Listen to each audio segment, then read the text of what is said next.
ክብር ለኢየሱስ ይሁን። እንደምንሰነበታችሁ የተወደዳችሁ የእግዚአብሔር ቤተሰቦች፣ ክብር ለጌታ ይሁን። ስለነበረን ድንቅ ጊዜ እግዚአብሔር ይመስገን። ዘማሪ ካሌብ ጌታ ይባርክህ። ዛሬ የማይኮች ሚውት ተደርገዋል እና በዛ ምክንያት ኳየሮችም ማይክ አልነበራቸውም። ግን ጌታ አንዳንድ ጊዜ ለበጎ ይጠቀምበታል ብዬ እያሰብኩ ነበር። ምናልባት ሶሎ ሲንገሮችን ለማውጣት ያለ አጃቢ እንደተጠቀመበት አስባለሁ። እግዚአብሔር ይመስገን። እንዴት ናችሁ?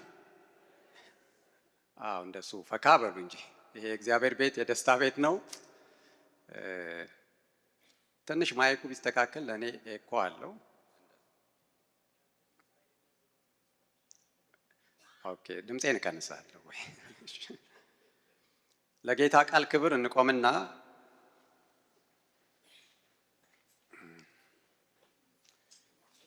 ከአንደኛ ጴጥሮስ መልእክት ነው ዛሬ ጌታን ጸጋ የምንካፈለው።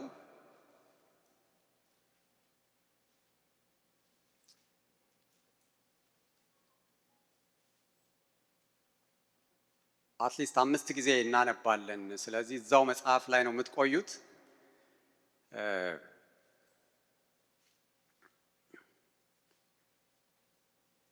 ምዕራፍ 3 ቁጥር 9ን ብቻ አነባለሁ። አንደኛ ጴጥሮስ ምዕራፍ 3 ቁጥር 9 እንደዚህ ይላል፣ ክፉን በክፉ ወይም ስድብን በስድብ ፈንታ አትመልሱ፣ በዚህ ፈንታ ባርኩ። ምክንያቱም እናንተ የተጠራችሁት እንደነዚህ ያሉትን ነገሮች እያደረጋችሁ በረከትን ለመውረስ ነው። ድጋሚ እናንብበው አንድ ላይ እስቲ። ክፉን በክፉ ወይም ስድብን በስድብ ፈንታ አትመልሱ፣ በዚህ ፈንታ ባርኩ። ምክንያቱም እናንተ የተጠራችሁት እንደነዚህ ያሉትን ነገሮች እያደረጋችሁ በረከትን ለመውረስ ነው። እግዚአብሔር ይመስገን። አረፍ በሉ።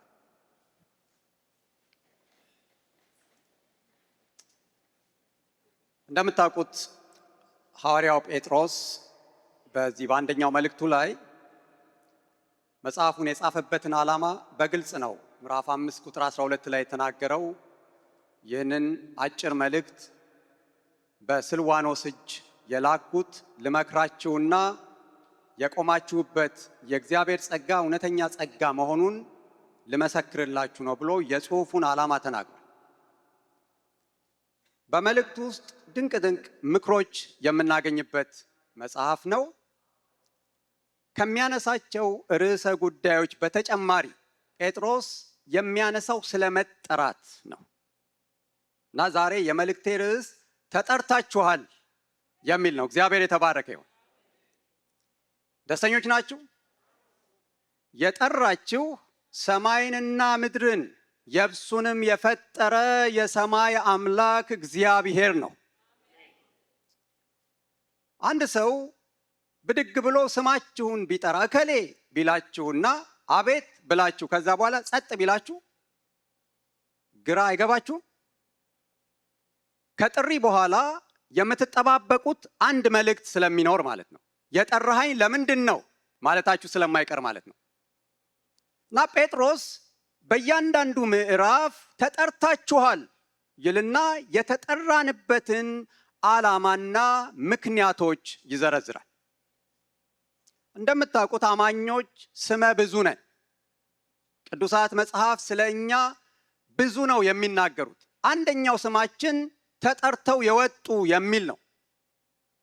ከነበርንበት ማህበረሰብ መልካችን፣ ቅርጻችን ሳይቀየር በዚያው ማህበረሰብ ውስጥ እንዳለን ለእግዚአብሔር ተለይተን የወጣን እንድንሆን ተደርገን በመለኮት አጠራር የሰማይ ጥሪ የደረሰን፣ ለዚያ ጥሪ ደግሞ ምላሽ የሰጠን ሰዎች ነው እዚህ ያለን።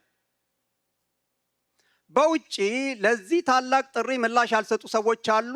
ለእነርሱ ደግሞ እግዚአብሔር በእኛ በኩል በየጊዜው መጣራቱን እየቀጠለ ነው ያለው። የማነሳው ጥሪ እንደምታውቁት ሁላችንንም የሚመለከት ነው። ከተጠሩ ሰዎች መካከል እግዚአብሔር በተለየ መንገድ ደግሞ ለይቶ የሚጠራቸው ሰዎች ስፔሻል ኮሊንግ የሚደርሳቸው ሰዎች አሉ። ስለሱኛው ጥሪ አይደለም ዛሬ የምናገረው። ስለዚህ የማይመለከተው በመካከላችን አይኖርም ማለት ነው። እግዚአብሔር ይባረክ። ሁሌ እንደምለው ዋይት ሃውስ ተጠርቶ የሚያክሰው ካለ ተጠርቶ የሚያክሰዋል የለም? አንድም ሰው የለም? ዋይት ሃውስ የተጠራ ሰው ቢኖር ያንን ጥሪ እድሜ ልኩን ነው የሚያወራው። መጽሐፍም ከጻፈ ግለ ታሪክ በመጽሐፍ ውስጥ የማይቀር አንድ ምዕራፍ በዋይት ሃውስ የነበረኝ ቆይታ የሚል ነው የሚሆነው። እኛን ግን የጠራን ቅዱስ አምላክ ነው ስሙ የተባረከ ይሁን። እና ለምንድን ነው እግዚአብሔር የጠራኸኝ ስትሉት የመጀመሪያው ለቅድስና ተጠርተናል ይላል ጴጥሮስ ምዕራፍ 1 ላይ ቁጥር 14 እና 15 ታዛዦች ልጆች እንደመሆናችሁ መጠን ቀድሞ ባለማወቅ ትኖሩበት የነበረውን ክፉ ምኞት አትከተሉ። ነገር ግን የጠራችሁ እርሱ ቅዱስ እንደሆነ እናንተም በኑሯችሁ ሁሉ ቅዱሳን ሁኑ። ምክንያቱም እኔ ቅዱስ ነኝና እናንተም ቅዱሳን ሁኑ ተብሎ ተጽፏል። ጥሪ ቁጥር 1 እግዚአብሔር ሆይ ለምን ጠራኸኝ? የጠራዋችሁማ ጠሪው ያለውን ማንነት አይነት እንዲኖራችሁ ነው። ከአማልክት መካከል እኔ ቅዱስ አምላክ ነኝ ብሎ በድፍረት ሊናገር የሚችል ከእግዚአብሔር በቀር የለም። አምላካችን ግን ስለ ባህሪው ከሚያነሳቸው ነገሮች መካከል እኔ ምንድን ነኝ ይላል። ቅዱስ ነኝና የጠራዋችሁ የቅድስናዬ ተካፋይ እንድትሆኑ የእኔን መልክ በምድር ላይ እንድታሳዩ እግዚአብሔር ምን ይመስላል ተብሎ ቢጠየቅ ይኸው ወኪሉ እንደምኖረው አይነት ነው እንድትሉ ነው። ጌታ ይመስገን። ምዕራፉን ገና ሲጀምር ጴጥሮስ እግዚአብሔር አብ አስቀድሞ ላወቃቸው ለኢየሱስ ይታዘዙ ዘንድ በደሙ ለተረጩና በመንፈስ ቅዱስ ለተቀደሱ ብሎ ነው የሚናገር። ገና ከጅምሩ እንኳን እግዚአብሔር አብ ሲያውቀን ለኢየሱስ እንድንታዘዝ በደሙ ምን ብለን ተረጭተን በመንፈስ ቅዱስ ደግሞ ተቀድሰን እንድንኖር ነው። እግዚአብሔር ይባረክ። የቅድስና ችግር ሊገጥመን አይችልም ብለን የምንናገረው ለምን መሰላችሁ? ቀዳሽ አምላክ ስላለን። መንፈስ ቅዱስ በእኛ ውስጥ ያደረው አንዱ የሚሰራው ከቆሻሻኛን መከላከል፣ ሌላኛው የእግዚአብሔር ተቃዋሚ ስሙ ምንድን ነው? እርኩስ መንፈስ ነው። በርኩሳን መናፍስት የተያዙ ሰዎች አንዱ የማይመቻቸው ነገር ንጽህና፣ ቅድስና ነው። ሰይጣን ደግሞ ሰዎችን ማዋረድ፣ ማቆሸሽ፣ ማልከስከስ ስራው ነው። ጌታ እኮ እኛን ከማግኘቱ በፊት ህይወታችን እንደዚህ አይነት ነው የነበረው። በኃጢአት የምንሰቃይ ሰዎች ነው የነበረው። በውሳኔያችን መኖር የማንችል ደግመን ደጋግመን የምንንከባለል ሰዎች ነበር። እግዚአብሔር ይህንን ክቡር ጥሪ ነው የጠራን። ስሙ ይባረክ። ቅድስና ሲባል የሚፈራ ርዕሰ ጉዳይ መሆን የለበትም። በእኛ ላይ የተጫነ ቀንበር ሳይሆን በደስታ የእግዚአብሔርን ጥሪ የምንቀላቀልበት ተገኝቶ ነው እንዴ ንጹህ ሆኖ መኖር። እንደ እግዚአብሔር ቅዱስ እንድንሆን ነው እግዚአብሔር የጠራን። ከጥሪው በፊት የማይታዘዝ የውርደት ኑሮ የምንኖር ባለማወቅ በታወረ ልብ የምንመላለስ ስለነበርን ቁጥር 14 ላይ እንደተናገረው ምን የምንከተል ነበር ይላል? ክፉ ምኞታችንን የምንከተል የሚነዳን በውስጣችን በስጋችን ውስጥ ያለው ክፉ ምኞትና አሁን በማይታዘዙ ልጆች ላይ የሚሰራው መንፈስ አለቃ ስለነበረ ፈቃድ እንኳን አልነበረን። በሱስ እስራት ውስጥ ያሉ ሰዎች ሲመሰክሩልን የማጨስ ሱስ፣ የመጠጣት ሱስ የነበረባቸው ሰዎች ጌታ ደርሶ ከዛ እስራት ነፃ እስከሚያወጣቸው ድረስ ይወስኑ ነበር ብዙ ጊዜ። ከዛ ሲጋራ የሚሸጥበትን ሱቅ ልክ አልፈው ሊሄዱ ሲሉ ና የት ነው የምትሄደው? ተመለስ የሚል ኃይል ይስባቸው ነበር። ከዛ ተመልሰው ለዚያ ለተገዙለት ባሪያ ስለሆኑ ያንን ነገር ያደርጉታል። የመጠጥ እስራት ያለባቸውም ሰዎች እንደሱ ናቸው። ብዙ ጊዜ ይምላሉ፣ ይገዘታሉ።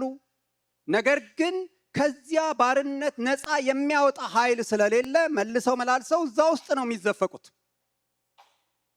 እኛን ግን እግዚአብሔር ሲገናኘን መጀመሪያ ያደረገው ከእንደዚህ አይነት እስራት ነፃ ወጣን። ስሙ ይባረክ።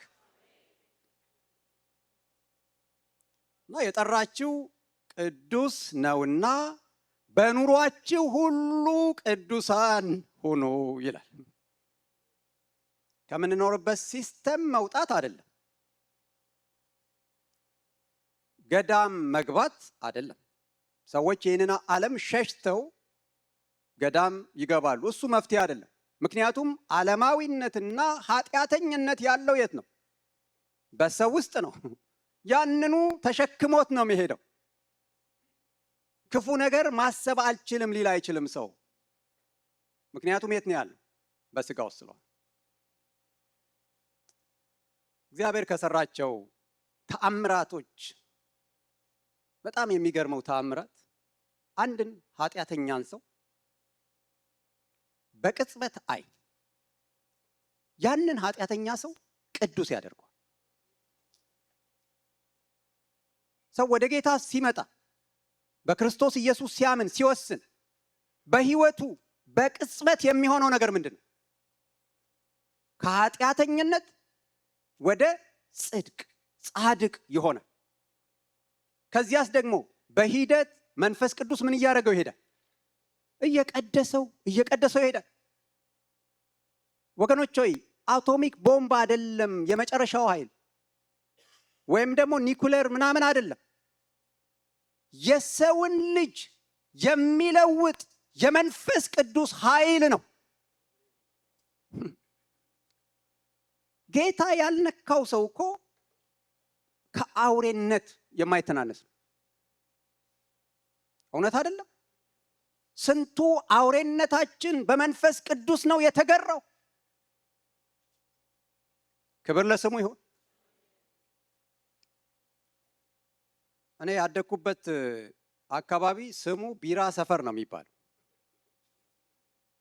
እና ቢራ ሰፈር የሚባልበት ምክንያት ቢራ ፋብሪካ የሚሰሩ ሰዎች በማህበር ቤት ሰርተው የገቡበት ሰፈር ስለነበረ እና እዚያ መስሪያ ቤት ቅዱስ ጊዮርጊስ ቢራ የሚባለው የሚሰሩ ወንድሞች ለሰራተኞች መጠጡ ነፃ ነው፣ እንደፈለጉ መጠጣት ይችላሉ። ከዛም ደግሞ አልፎ ሰርቀው ይዘው ይወጣሉ ሰራተኞቹ። ስሰማ እዛ ውስጥ ጌታ አንዳንድ ወንድሞችን አገኛቸው። በጣም ተደባዳቢ፣ ጠጪ፣ ሰካራም፣ አመንዝራ የነበሩ ወንድሞች። ይሄ ወንጌል ገባ ነካቸው። ቀላል የማይባል ቁጥር ተቀየረ እዚያ መስሪያ ቤት ውስጥ። እነዛ ሰዎች በሚገርም ፍጥነት ያንን ይለጉት የነበረውን መጠጥ አቆሙ። ስርቆታቸውን አቆሙ። መሳደባቸውን አቆሙ። መደባደባቸውን አቆሙ። ሌሎች ባልንጀሮቻቸው ግራ ተጋቡባቸው። እንዴት ሊሆን ይችላል? ሙሉ ቀን ዓይንህ እያየ የምታመርተውን ይሄንን መጠጥ አለመጠጣት እንዴት ቻልክ ብለው ይጠይቋቸው ነበር። የጠራን አምላክ ቅዱስ ስለሆነ የሚያስችል ጸጋ ስላለው እርሱ ነካን፣ ቀየረን አሉ። ለረጅም ዓመታት አንዳንዶቹ ከ30 ዓመት በላይ የሰሩ ናቸው። በእነዚያ ሁሉ ዓመታት ሰዎች እየተገረሙ በእነርሱ ሕይወት ልባቸው እየተነካ እየተቀየሩ የጌታን መልክ በዚያ ቦታ እያሳዩ አንዳንዶቹ ወደ ጌታ ተሰበሰቡ። የማይቻል ሕይወት አይደለም እግዚአብሔር የሰጠን ወገኖች ሆይ፣ እዚያው ነው ምላችሁ ከማህበረሰቡ ሳይወጡ ሳይለዩ የእግዚአብሔር መንፈስ የሚያስችል ነው። ስሙ የተባረከ ይሁን። ስኳር የሚያስቸግረው ጓደኛ ነበረኝ። በየካፌው ስንገባ ይቅማል እያነሳ እና ኤሉ እርዳኝ እባክህ ይህን ስኳር አርቀው ይለኛል። ነው እሱ መፍትሄ አይደለም። እዚሁ እያለ ማቆም አለብህ። ስኳሩን እያየኸው አለመቃም መልመድ አለብህ። ራስን መግዛት አለብህ። ትችላለህ። የእግዚአብሔር መንፈስ እንኳን ስኳር ስንት ነገር ያስጥል። ወገኖች ሆይ የጠራን አምላክ ቅዱስ ነው። ስሙ የተባረከ ይሁን። ይሄ ስታንዳርድ በየትኛውም ዘመን ዝቅ ሊል አይችልም። እኛ ወደ እርሱ መለኪያ እንመጣለን እንጂ የእግዚአብሔር መለኪያ እየቀነሰ አይሄድም። እግዚአብሔር የተባረከ ይሁን። በምናችሁ ሁሉ አለ፣ በኑሯችሁ ሁሉ ምን ሆኑ? ምን ማለት ነው? ሻወር ስትወስዱ በከፊል የሚወስድ ሰው አለ? ከወገብ በላይ ከወገብ በታች የሚባል ሻወር አለ? ወይም ደግሞ ግማሹን እንደሱም ይወስዳል? ሁለንተናችንን ነው የምናጥበው። የእግዚአብሔር መንፈስ ሁለንተናችንን ነው የሚቀድሰው። የመጀመሪያው እግዚአብሔር ለምን ጠርቶናል? በቅድስና እንድንመላለስ ጠርቶናል። ይህንን የጌታ አገልጋዮች ሁሉ ጳውሎስ አሁን የሮሜን ሰዎች አድሬስ ሲያደርጋቸው በእግዚአብሔር ለተወደዳችሁና ቅዱሳን ለመሆን ለተጠራችሁ ብሎ ነው። ጥሪው ሊሽረው የማይችለው ጥሪው ሊያስወግደው የማይችለው አንድ ነገር ምን አለ? በቃ የተጠራ ነው ምን ለመሆን ነው? ቅዱሳን ለመሆን። ስንጠራራ ራሱ ያላመኑ ሰዎች ግራ የሚገባቸው ቅዱሳን አይደል ምን ነው? በጌታ ምን ይሆንን? የተቀደስን፣ ከዓለም ለእግዚአብሔር የተለየን፣ ለሌላ የማንሆን፣ ማንም እንደፈለገ የማይፋንንብን፣ ለጌታና ለጌታ ብቻ የሆንን ማለት ነው። እግዚአብሔር በቅድስና እንድንኖር እንጂ ለርኩሰት አልጠራንም። ተሰሎንቄ ላይ ጳውሎስ በቃ እግዚአብሔር የጠራን በቅድስና እንድንመላለስ ነው። እግዚአብሔር ይመስገን። ቅድም የደረጀን መዝሙር ካሌብ ሲዘምር በጣም ልቤ እየተነካ ነበር። ጌታ ከምን አይነት መንደር እንዳወጣን፣ እንዴት ካለ ቆሻሻ የረከሰ ህይወት እግዚአብሔር እንደደረሰልን ያ እኮ ሊረሳ አይገባም ወገኖች። በጣም ነውርን በአደባባይ ማድረግ እንደ ጀብዶ የምንቆጥርበት፣ ኃጢአተኝነትን በአደባባይ እንደ ቁም ነገር የምናወራበት፣ የሚያሳፍረውን ነገር የምናደርግበት ዘመን ትዝ ሊለን ይገባል። ጌታ ባይደርስልን አንዳንዶቻችን በምድር እንኳን ህይወታችን እድሜያችን አይረዝምም ነበር። እኔ ብያችኋለሁ፣ ጌታ ባይደርስልኝ ምን ልሆን እንደምችል ሳስብ ይዘገንነኛል። ስሙ ይባረክ፣ ስሙ ይቀደስ። ድነት እኮ በቃ የመጨረሻ እግዚአብሔር ለኛ ያደረገልን በጎ ነገር ነው። የቀደሙ ክርስቲያኖች ጌታን ያገኙበትን ዓመት እኮ በየዓመቱ ያከብሩ ነበር። ደግሰው አንዳንዶቹ ደግሞ እድሜያቸውን የሚቆጥሩት ጌታን ካገኙበት ጊዜ ጀምሮ ነው። እድሜ ስንት ነው ሲባሉ ጌታን ያገኙበትን ዘመን ቆጥረው የሚናገሩ ሰዎች አሉ። ከዚያ በፊት የነበረውን አልኖርኩትም ብለው የሚል። እግዚአብሔር ታጥበንና ነጽተን በቅድስና የምንኖርበት ህይወት ውስጥ ጨመረን እና ደስ እያለን ነው በቅድስና ምን የምናደርገው የምንመላለሰው። የእግዚአብሔር ህግጋት የሚከለክሉን የሚያስቆሙን ብቻ ሳይሆኑ ወደ ከፍታ የምንሄድባቸው ደረጃዎቻችን ናቸው። ሁለተኛውን ጥሪ ምዕራፍ 2 ቁጥር 9 እና 10 በጣም ብዙ ጊዜ የሚነበብ የምናውቀው ነው። ሁለተኛው ወደ ብርሃን ተጠርታችኋል። ለቅድስና ተጠርታችኋል። አሁን ደግሞ ለምን ተጠርታችኋል? ወደ ብርሃኑ ተጠርታችኋል። እናንተ ግን ከጨለማ ወደ አስደናቂ ብርሃኑ የጠራችሁን የእግዚአብሔርን ታላቅ ሥራ እንድታውጁ የተመረጠ ትውልድ፣ የንጉሥ ካህናት፣ ቅዱስ ሕዝብ፣ እግዚአብሔር ለራሱ የለያችሁ ሕዝብ ናችሁ። ወደ አስደናቂ ብርሃኑ ምን ያደረጋችሁ? የጠራችሁ። ሌላ ጥሪ ከነበርንበት የጨለማ ህይወት ወደ እግዚአብሔር ብርሃን። እግዚአብሔር በልጁ ጠራን።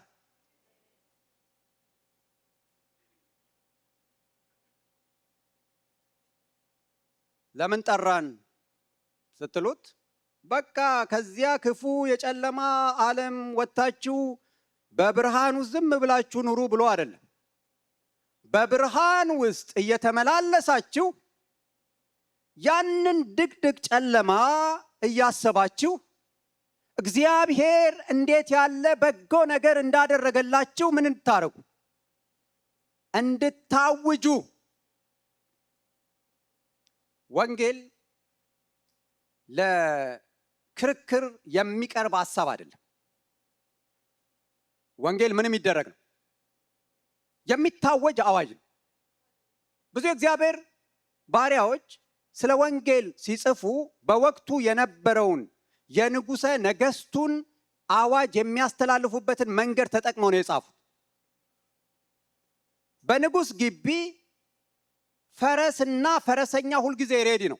ፈረሰኛ በቃ በተጠባባቂነት ነው የሚቆመው እና ንጉሥ አንድ አዲስ አዋጅ ሲያወጣ እያንዳንዱ ፈረሰኛ ያንን ጥቅልል ይወስድና በየአቅጣጫው እየጋለበ ሕዝብ ወደሚሰበሰብበት ማዕከል ይሄዳል፣ ይተማል።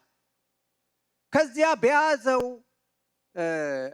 አዋጅ መንገሪያ መለከት ድምፅ ያሰማል፣ ጥሩምባ ይነፋል። የተለየ ነው። ሰው ሁሉ ጆሮውን መስጠት ይጀምራል።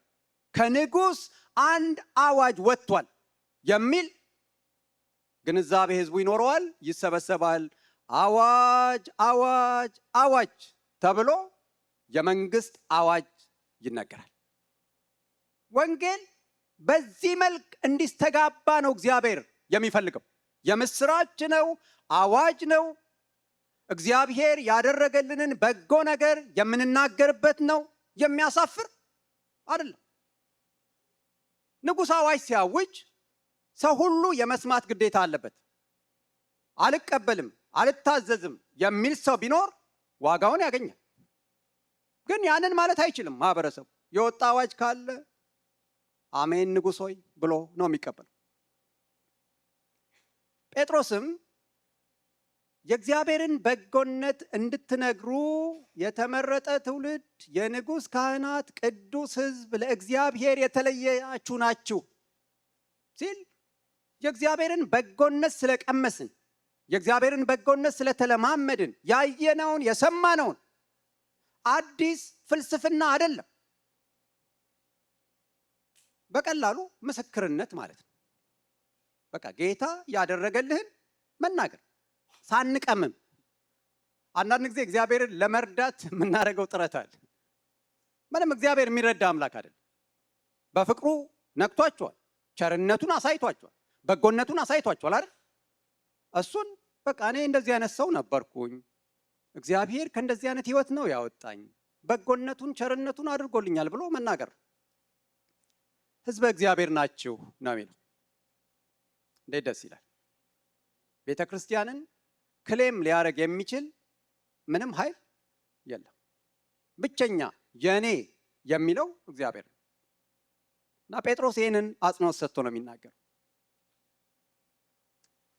የእግዚአብሔር ጥሪ ግልጽ ነው ወገኖች። ሆይ ወደ ምንድን ነው የጠራናል? ወደ ብርሃኑ ነው የጠራን። ከዚያ የወጣ ሰው እንደገና መልሶ በዚያ ጨለማ ሊያዝ አይገባው። በጣም የሚገርመኝ ብርሃንና ጨለማ በምንም ተአምር አንድ ሊሆኑ አይችሉም፣ በጋራ ሊኖሩ አይችሉም። ሁልጊዜም ብርሃን ባለበት ምን የለም? ጨለማ የለም። ብርሃን የለም ማለት ደግሞ ጨልሟል ማለት ነው። ቅጽበታዊ ነው ራሱ። አሁን የጨለመ ቤት ውስጥ ገብታችሁ ስዊች ኦን ስታረጉ ጨለማው የሄደበትን መንገድ አይታችሁታል? የብርሃን መገኘት ጨለማን ያስወግዳል። ብርሃኑ ደግሞ በጠፋ ቁጥር ጨለማ እየገነነ ይሄዳል። እግዚአብሔር ወደ እንደዚህ አይነት የከበረ ማህበረሰብ ነው የጠራን። ጳውሎስ በኤፌሶን መልእክቱ ላይ አንዱ ተመላለሱ የሚል ነው። እንዴት እንመላለስ የሚል ጥያቄ ለሚያቀርቡ አንዱ በብርሃን ተመላለሱ። ከጨለማ የወጣ ሰው ያንን አስከፊ የህይወት ስርዓት የተመለከተ ሰው ተመልሶ እንደገና በዚያ ህይወት እንዲያዝ አያስፈልግም። ወገኖች ሆይ የቱንም ያህል በእግዚአብሔር ቤት የሰነበትን የቆየን ብንሆን ያን የጨለማ ዘመን መርሳት የለብንም። በእግዚአብሔር ቤት በቅዱሳን መካከል እግዚአብሔር እንዳይቀዛቀዝ የሚፈልገው ዋና ነገር ምንድነው ካላችሁኝ፣ ሁልጊዜም ቢሆን ብርሃን የበራልንን ቀን እንድንረሳው እግዚአብሔር አይፈልግም። ቤተሰቦቼ ታላቅ ወንድሜ ሊወለድ ሲል ነው ወደ ጌታ የመጡት እና ብርሃኑ አሉት ወንድሜን። በራልን። በጨለማ ውስጥ ነበርን ከዚያ በፊት። ስለዚህ ሁልጊዜም ያ ልጅ በተጠራ ቁጥር የሚያስቡት የነበሩበትን ጨለማ እግዚአብሔር እንዴት ብርሃኑን እንዳበራላቸው። የቀደሙ ሰዎች እንደሱ ያደርጉ ነበር። በጸጋው ደስ አለኝ ብለው ያወጣሉ። ደስ አለኝ የሚባል ይሆንና ልጁን በጸጋው ጌታ የሚመሰገንበት፣ ጌታ የሚባረክበት፣ ድነታቸውን የሚያስታውሱበትን ሰበብ ይፈልጋሉ። እርሱን እንዳንረሳ እግዚአብሔር ይርዳን። እኛ ባለንበት፣ እኛ በተገኘንበት የጨለማ ቁራጭ ሊኖር አይችልም። አሜን ነው። ክብር ለኢየሱስ ይሁን። በጣም ራስን እንደ ተራ ነገር መቁጠር፣ ይሄንን ብርሃን ተቀብሎ በምንንቀሳቀስበት ቦታ በጣም በእርግጠኝነት ነው የምነግራችሁ፣ የደከመ የምትሉት የጌታ ተከታይ የሚገባበት ቦታ ሁሉ የጨለማውን ኃይል መረበሹ አይቀርም። ስለ ጸለይን ምናምን እንዳይመስላችሁ። በስራ ቦታችሁ በሉ የጨለማው ኃይል በእኛ መገኘት፣ ምክንያቱም የእግዚአብሔር ብርሃን የበራልን ሰዎች ስለሆነ ተመሳስዬ ላሳልፍ እንኳን ብትሉ አትችሉም። መናፍስት ያለባቸው ሰዎች ይጮሃሉ። ቤቱን አነደደው፣ መጣብኝ ይላሉ። ከዚህ ቀደም ነግሬያችሁ ይሆናል። አንድ ዘመዴ እኔ መንፈስም እንዳለባት አላውቅም፣ ታማለች ተብዬ ላገኛት ሄድኩኝ እና በጣም እንግዲህ የምትንሰፈሰፍልኝ ልጅ ገና ስገባ ወደ ኋላ ሸሽኝ፣ ግራ ገባኝ። በኋላ ነው የነቃሁት። ቤቱ ነደደ ማለት ጀመረች፣ መለፍለፍ ጀመረች። ምን እስከዛም አልገባኝም። እኔ ጤናዋ የተነካ አእምሯን የሳተች ነው የመሰለኝ። በኋላ ምን ሆነሻል ቤቲ እያልኩኝ መጠጋት ስጨምር ጨዋ መንፈሱ ማለት የተለየ መንፈሳዊ ሰው ሆኜ የተለየ የምጾም የምጸልይ ሆኜ አይደለም። የእግዚአብሔር ስም ግን በላያችን ላይ ስላለ፣ የእግዚአብሔር ብርሃን በእኛው ስላለ ወገኖች ሆይ በምንንቀሳቀስበት ቦታ ሁሉ ይሄንን ብርሃን ይዘን ነው የምንገባው። ክብር ለስሙ ይሁን። ራሳችንን እንደ ተራ ሰው መቁጠር አንችልም። ብርሃኑ በርቶልናል። ብርሃን ጨለማን ለማጥፋት ሲታገል አይቶ የሚያውቅ ትግላል። ብርሃን ከመጣ ጨለማ ድራሹ ነው የሚጠፋ። መምጣት ብቻ ነው የሚጠበቅበት፣ መብራት ብቻ ነው የሚጠበቅበት። ለዚህ ነው እግዚአብሔር ቃል ብርሃናችንን ከእንቅብ በታች እንዳናደርገው፣ ብርሃኑን የሚሸፍን ነገር በሕይወታችን እንዳይኖር የሚመክረን። ብርሃኑ መታየት አለበት፣ መውጣት አለበት። የትኛውም በሕይወታችን ላይ ብርሃኑን የሚሸፍን እንቅብ የተንከባለለ ይሆን። አፈን አርገን የጌታን ብርሃን እንዳይወጣ፣ እንዳይበራ፣ እንዳይታይ አድርገን የምንመላለስ ከሆነ በእኛ ያለው ብርሃን ከጨለመ ጨለማውማ እንዴት አይጨለም። ብርሃን ነን። ስሙ የተባረከ ይሁን። ትሆናላችሁ ነው የተባልነው ወይስ ናችሁ? እናንተ ምንድን ናችሁ? የዓለም ብርሃን ናችሁ። በቃ ነህ ከተባል አዎን ነኝ፣ የእግዚአብሔር ብርሃን ነኝ። በጨለማው ላይ ብርሃን የማበራ ነኝ። ለዚህ ዓለም የማበራ ብርሃን ነኝ። በምንቀሳቀስበት ቦታ ሁሉ የጨለማ ጉልበት ይሰበራል ብለን መንቀሳቀስ ያስፈልጋል። ለቤተሰቦቻችን የመብራት ምክንያት ነን። እግዚአብሔር የተባረከ ይሁን። ጠራን ወደ ምን? ወደ ብርሃኑ። ሶስተኛው ይሄ ብዙ ደስ ላይል ይችላል፣ ግን አንዳንድ ኪኒኖች እየመረሩንም ነው የምንውጣው።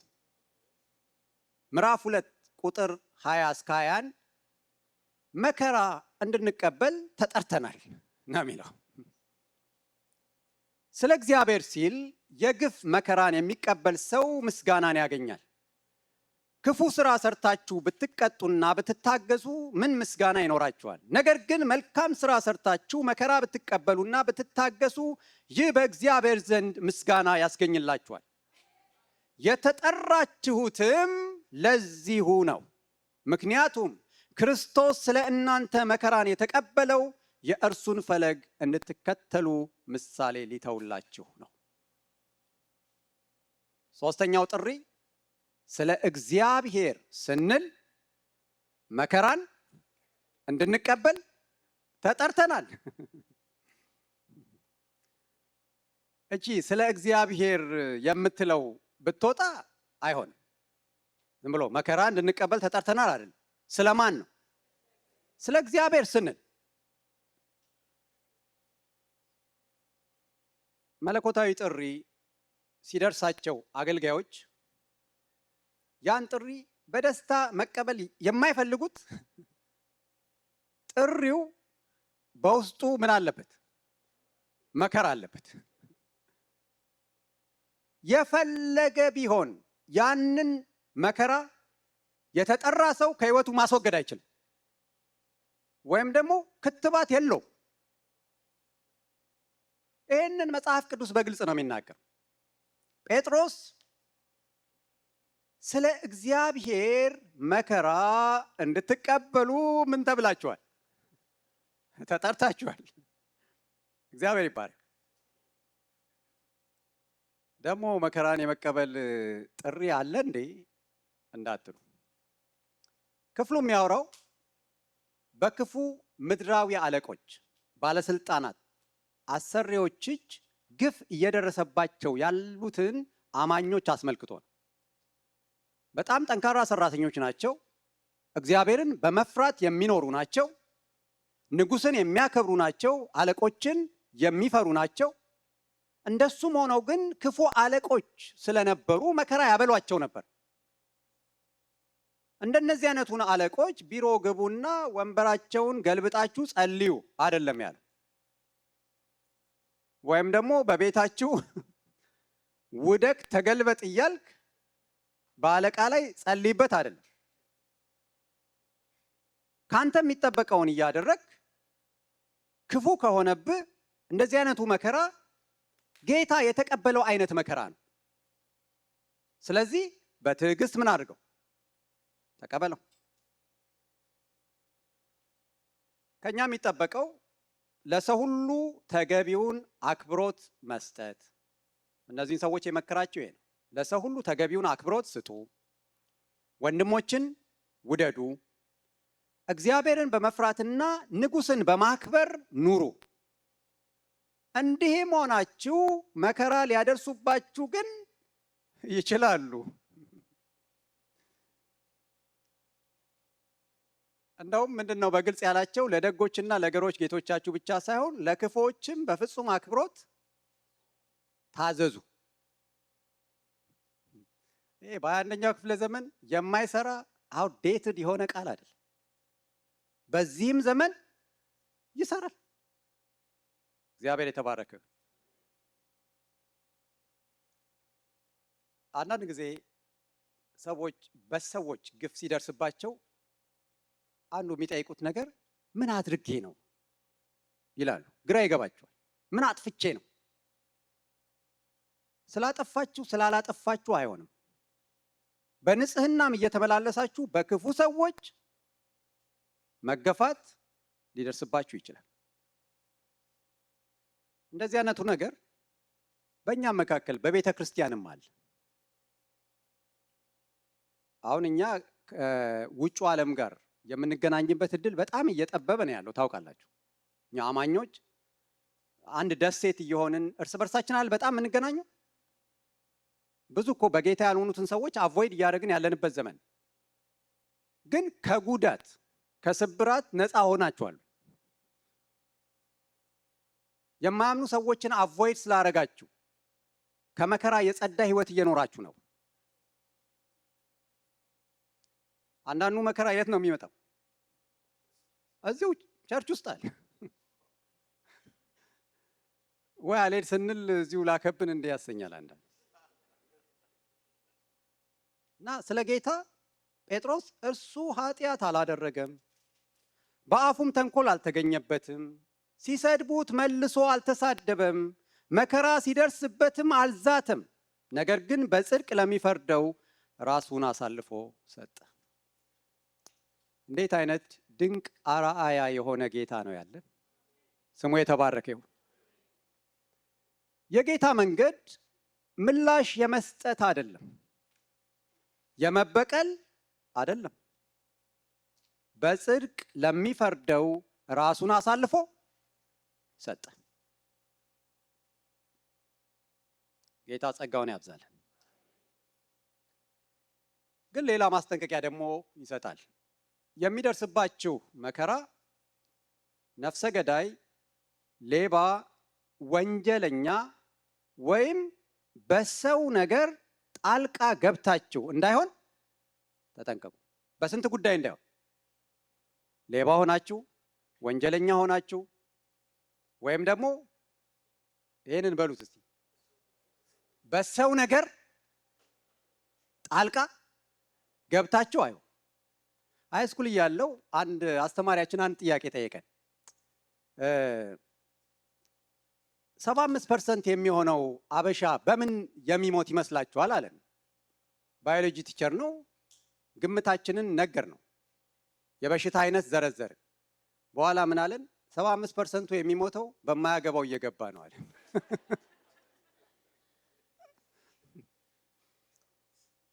እና ጴጥሮስ በሰው ጉዳይ ጣልቃ ገብታችሁ በሚደርስባችሁ መከራ እግዚአብሔር አይመለከተውም።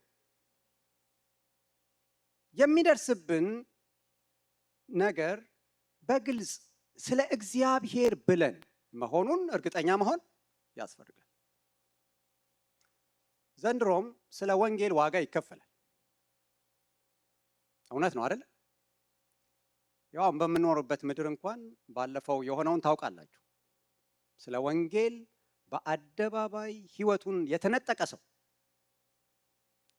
እውነትን በፍቅር የሚጠሉትን የሚቃወሙትን በትህትና በእውነተኛነት ይናገር የነበረ ቻርሊ ኪርክ የሚባል ሰው በአደባባይ ህይወቱን አጥቷል። በኋላ ደግሞ ሚስቱ ኤሪካ ስትናገር ሰምታችኋል። በጣም እየተናነቃትም ቢሆን በአደባባይ ለገዳይ ምህረትን አድርጌያለሁ አለች። በቃ የጌታ መንገድ ይሄ ነው። በጣም የሚመር የሚከብድ ነው። ግን ኢየሱስን የሚከተሉ ሁሉ የሚከተሉት ይሄንን መንገድ ነው። ጌታ ሲሰድቡት አልተሳደበም፣ አልዛተም። ስለዚህ ስለ እግዚአብሔር መከራ እንድንቀበል ተጠርተናል። አራተኛው ለምን ተጠርተናል? ምዕራፍ 3 ቁጥር 9 ላይ ያነበብነው ቅድም ክፉን በክፉ ወይም ስድብን በስድብ ፈንታ አትመልሱ፣ በዚህ ፈንታ ባርኩ፣ ምክንያቱም እናንተ የተጠራችሁት እንደነዚህ ያሉትን ነገሮች እያደረጋችሁ በረከትን ለመውረስ ነው። እግዚአብሔር ይመስገን። መጽሐፍ ቅዱስ ሁሉም ያለበት መጽሐፍ ነው። ደስ ይላል። መከራ ብቻ የሚናገር መጽሐፍ ቢሆን ልንወደው አንችልም። እግዚአብሔር እናንተን የጠራችሁ በረከትን እንድትወርሱም ነው። ዓርብ ዕለት አንድ ወንድማችን የእግዚአብሔር ቃል በስሪፒ ነው የሚጠቀሰው ይል ነበረ። ተስፋ ያለው መጽሐፍ ነው፣ ትንቢት ያለው መጽሐፍ ነው አለና ሶስተኛው ደግሞ ፕሪንሲፕል ያለበት መጽሐፍ ነው አለ። ሰባኪዎች የመጀመሪያውን ሁለቱን ስንሰብክ ነው ደስ የሚለን። ሰሚዎችም ብዙ ጊዜ መስማት የምንፈልገው ሁለቱን፣ ተስፋውንና ትንቢቱን። መጽሐፍ ቅዱስ ግን የመርህም መጽሐፍ ነው። በእነዚህ በሶስቱም የታጨቀ ነው እና ጴጥሮስ እናንተ የተጠራችሁት በረከትን ለመውረስ ነው ይልና በረከቱ ግን የሚወረሰው በመርህ ነው።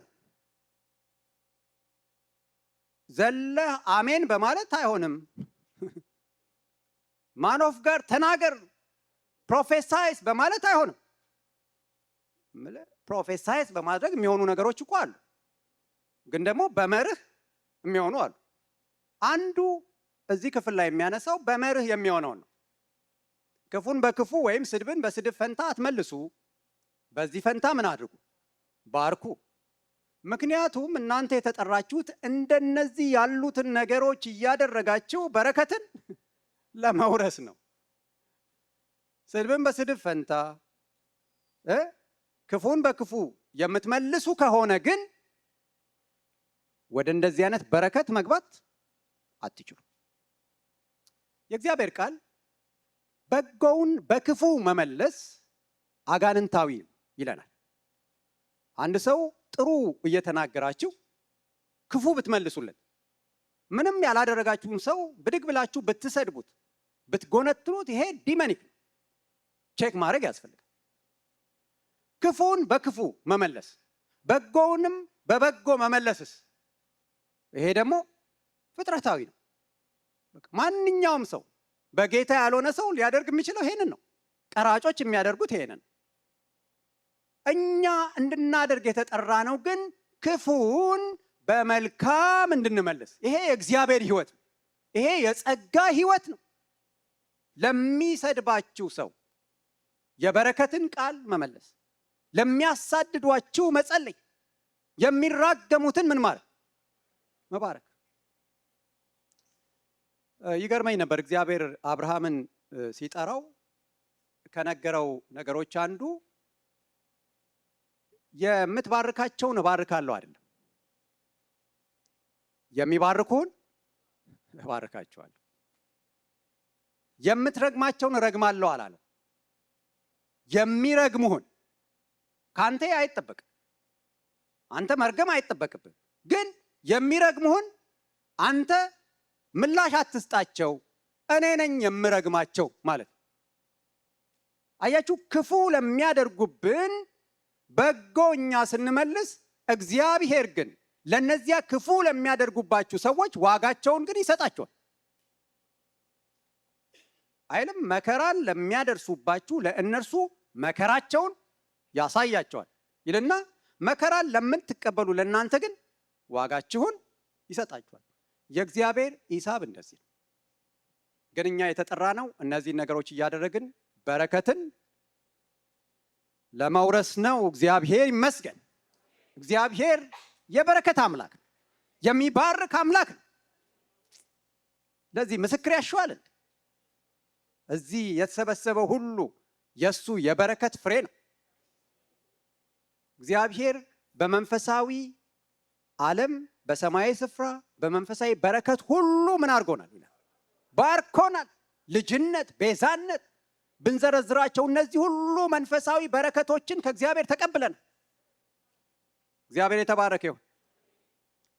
ነገር ግን ምድራዊም በረከት ደግሞ እግዚአብሔር ይባርካል። ጴጥሮስ ጥሪያችን ለበረከት ነው። ይሄ ግን በረከት የሚፈልገው የህይወት ልምምድ አለ ይላል። እግዚአብሔር ይመስገን።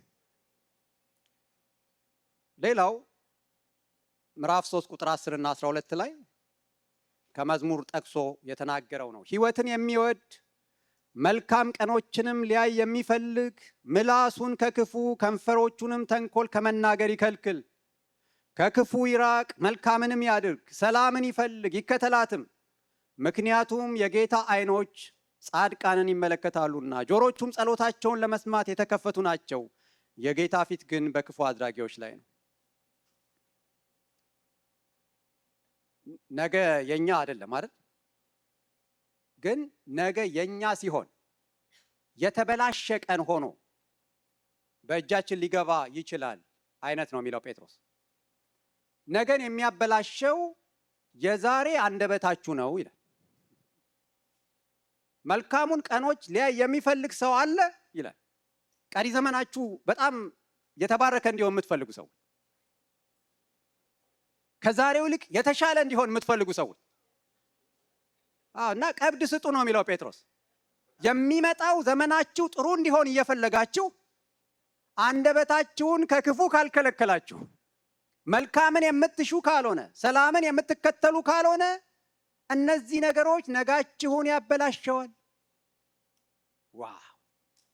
ልክ ነው። ለካስ ነገ ተአምር ሳይሆን የዛሬ ምንድን ነው? ውጤት ነው። ዛሬ የዘራነውን የምናጭድበትም ነው። ይሄ ለምን መጣብኝ፣ ለምን ይሄ ገጠመኝ ልንል አንችልም። ትላንትና በአንደበቶቻችን የዘራናቸው ነገሮች በቅለው ልናጭድ እንችላለን። ኃጢአት ዘር መዝራት ነው ይባላል አይደል? ኃጢአት ሰው ሲሰራ አንድ እግዚአብሔር ሰው እንደውም 2 ዘር ነው የሚዘራው አለ። አንዱ ወደ ሰማይ፣ አንዱ ወደ ምድር እና ወደ ሰማይ የተዘራውን በንስሐ ትደመስሰዋለህ አለ። ወደ ምድር ደግሞ የሄደው ይበቅልና ታጭደዋለህ። እና አንዳንድ ነገሮች ላይ ንስሐም ገብተን ዋጋ የምንከፍለው እግዚአብሔር ይቅር ስላላለን አይደለም። ሰዎች እንደሱ ይመስላቸዋል።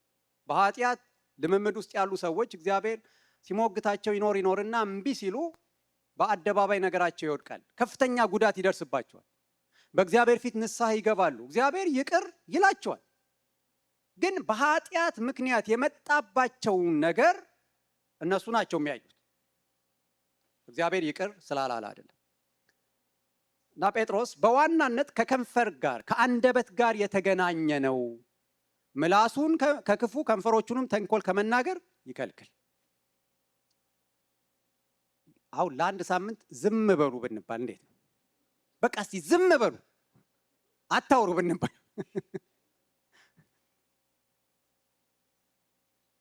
እሺ፣ ከጾም ጸሎትና ዝም ከማለት የሚከብዳችሁ የት ነው?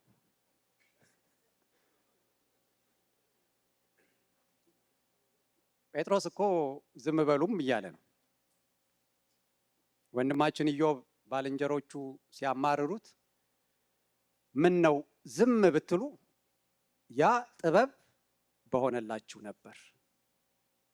እና ይሄ አንደበቱን ከክፉ የሚከለክል ሰው የሚያገኛቸውን በረከቶች ይዘረዝራል። የእግዚአብሔር በረከትና ሞገስ የሞላበት ሕይወት ይኖረዋል። የእግዚአብሔር ሀለወት በሕይወቱ አለ። እርዳታውና ጸጋው ከእርሱ ጋር ይሆናል። ሌላው ጸሎቱ ይመለስለታል። እግዚአብሔር የተባረከ ይሁን። ከሰዓታችን አንጻር የመጨረሻውን ብዬ እጨርሳለሁ። የመጨረሻው ምዕራፍ 5 ቁጥር 10 ላይ ያለነው ለክብር ተጠርታችኋል። እግዚአብሔር የተባረከ ይሁን። እንደዚህ ይላል፣ በክርስቶስ ወደ ዘላለም ክብሩ የጠራችሁ የጸጋ ሁሉ አምላክ ለጥቂት ጊዜ መከራ ከተቀበላችሁ በኋላ እርሱ ራሱ መልሶ ያበረታችኋል፣ አጽንቶም ያቆማችኋል። እግዚአብሔር ይመስገን። እግዚአብሔር ያከብራል። እግዚአብሔር የጠራን ለክብር ነው። ጴጥሮስ ምዕራፍ 5 ቁጥር 1 ላይ ስለ ራሱ እንኳን ሲናገር የክርስቶስ ኢየሱስ መከራ ምስክር የሆንኩ ይልና ደግሞም ሊገለጥ ያለው ክብር ተካፋይ ነኝ ይላል። አገልጋይነት የሚያጽናናው መከራ ብቻ ሳይሆን በሚመጣው ዘመን ደግሞ የሚገለጠው የእግዚአብሔር ክብር ተካፋዮችም ስለሆነን ነው። እንደው ጳውሎስ በንጽጽር ነው እኮ የሚያቀርበው። አሁን የገጠመን መከራ ሊገለጥ ካለው ክብር ጋር ሲነጻጸር ምንም እንዳልሆነ ኢምንት እንደሆነ እንቆጥራለን። እግዚአብሔር ለክብር ጠርቶናል። ስሙ የተባረከ ይሁን። ምዕራፍ 1ም ላይ ይሄንን ያነሳል። ለእናንተ ስለሚሰጠው ጸጋ ትንቢት የተናገሩት ነቢያት ስለዚህ ድነት ተግተው በጥንቃቄ ይመረምሩ ነበር። በእነርሱ ውስጥ የነበረው የክርስቶስ መንፈስ ስለ ክርስቶስ መከራ እንዲሁም ከመከራው በኋላ ስለሚሆነው ክብር አስቀድሞ በመናገር ያመለከታቸው ጊዜ መቼና እንዴት እንደሚፈጸም ይመረምሩ ነበር። በቀድሞ ነቢያት ይሰራ የነበረው ይናገር የነበረው የክርስቶስ መንፈስ ነው። መንፈስ ቅዱስ የተጠራበት ሌላኛው ስሙ ነው የክርስቶስ መንፈስ እና ነቢያቱ የእግዚአብሔር መንፈስ መጥቶባቸው ትንቢት ሲናገሩ ስለ ኢየሱስ ክርስቶስ መከራ ሊቀበል ስላለው መከራ ከብዙ ዓመት በኋላ በቀራንዮ መስቀል ላይ ስለሚሆነው ይናገሩ ነበር። ነገር ግን ያ መንፈስ ስለ መከራው ብቻ ደግሞ ሳይሆን ከመከራው በኋላ ስለሚሆነው ክብርም ይናገር ነበር። እግዚአብሔር ይመስገን። እኛ የምናምነው ሁለቱንም የመስቀሉን ስነ መለኮትም እናምናለን፣ የክብሩንም ስነ መለኮት እናምናለን። በዚህ ሁለት ባላንስ የማጣት ችግር አለብን። ብዙ ጊዜ አንዳንድ ጊዜ የጌታ ተከታዮች ደቀ መዛሙርቱም የነበረባቸው ችግር ይሄ ነው። መስቀል የሌለበት ክብር ነበር የሚፈልጉት። ጌታ በመስቀሉ ሳያልፍ እንዲከብርና እነርሱን እንዲያከብራቸው ነበር ጥያቄያቸው። ጌታም በመጨረሻ ከብዶታል። ብትወድስ ይህች ጽዋ ከኔ ትለፍ ብሏል። ግን የእግዚአብሔር መርህ ክብር አለ። ጌታ ያከብራል። ግን ከክብሩ በፊት ምን አለ? መስቀሉ አለ። መስቀሉ አይቀርም። ያለ መስቀል ክብር ሊኖር አይችልም። በኋላ ከመስቀል በኋላ ግን ጌታ የጸለየውን ጸሎት ታውቃላችሁ። አባት ሆይ ዓለም ሳይፈጠር በአንተ ዘንድ በነበረኝ ክብር ምን አድርገኝ? አክብረኝ። አሁን በመስቀል ካለፍክ ክብር ይገባል። ኢየሱስ በአብ ቀኝ ከብሯል። እግዚአብሔር ለክብር ጠርቶናል። ስሙ የተባረከ ይሁን። እግዚአብሔር የተመሰገነ ይሁን። ስለዚህ ይህ አምላክ እኛንም የጠራ ለምንድን ነው? ለክብር ነው። ሙሉ ለሙሉ ገና አልከበርንም። እንደምታውቁት ሙሉ ለሙሉ የምንከብርበት ቀጠሮ አለን። ግን ወደ ጌታም ከመጣንበት ጊዜ ጀምሮ ጌታ ምን አድርጎናል? አክብሮናል። ስሙ ይባረክ። ቆመን እንጸልያለን።